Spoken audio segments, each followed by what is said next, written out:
Contoh begini,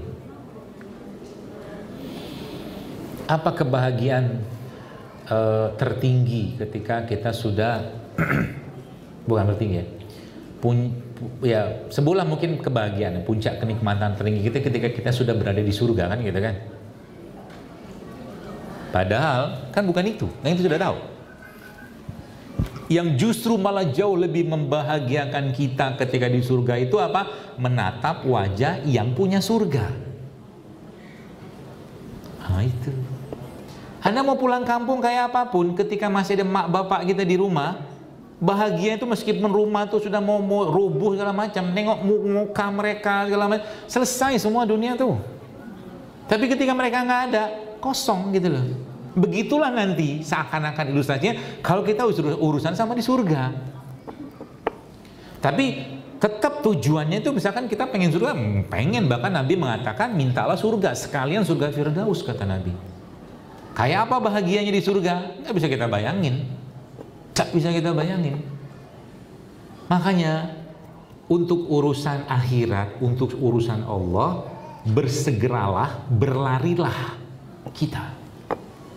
Capeknya kita itu, lelahnya kita itu akan memberi kenikmatan. Ya. Makanya Allah sudah berikan itu semua caranya untuk merasakan rasa-rasa tadi itu dalam semua fitur keimanan atau fitur, bukan fitur, dalam semua syariatnya Allah untuk kita bisa merasakan rasa-rasa itu. Ya. Nabi SAW ketika beliau SAW di-mi'rajkan oleh Allah, apa kenikmatan tertinggi Nabi mi'raj? Menatap Allah kan. Ya kita nggak usah bahas pakai hijab tirai itu, nggak usah bahas. Kita bahasa mudahnya aja lah. Beliau bertemu dengan Allah gitu loh. Setelah beliau SAW bertemu dengan Allah, apa yang terjadi? Allah turunkan perintah. Perintah apa? Sholat. Seakan-akan di dunia ini kita kan bisa natap Allah. Yang bisa kita akses untuk melihat Allah dalam tanda kutip atau merasakan Allah di dunia cuma satu, hati aja, nggak ada yang lain. Gak bisa yang lain. Nah, bagaimana caranya hati itu bisa melihat Allah, berkomunikasi dengan Allah, akrab dengan Allah, bermanja-manja dengan Allah, kalau hatinya bermasalah terus? Ya.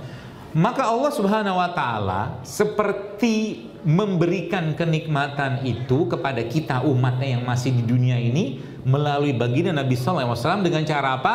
Sholat.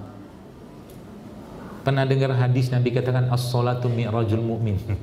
Sholat itu mi'raj. Mi'raj itu kayak terbang, diangkatnya kita ke atas. Kalau bahasa keren itu ya, kalau saya pakai bahasa umum, sholat itu seperti fly-nya kita, terbangnya kita, ekstasinya kita kepada Allah gitu loh. Itu sebabnya itu amalan yang paling utama. Amalan yang pertama kali dihisab apa? Sholat. Karena itu tanda si hamba itu ya ada keterpautan nggak dengan Allah hatinya itu. Ada rindunya nggak sama Allah? Kalau nggak rindu, di sini aku panggil kamu. Nah gitu. Wa aqimis sholata li zikri, kan Allah kan gitu. Dan aku dirikanlah sholat untuk apa? Mengingatku. Maka nanti di rumah ya, supaya rumah kita tuh barokah, kamar-kamar Anda, ruang-ruang Anda, bahkan di taman kalau perlu dirikanlah sholat di situ. Kita sampaikan, ya Allah, aku ingat kau di sini. Maka kalau kita ingat Allah, Allah akan jauh lebih ingat kita. Gitu. Jadi kalau ada anak-anak yang sudah mungkin kuliah, menikah segala macam, kamarnya kosong, Anda sholatin tempat itu.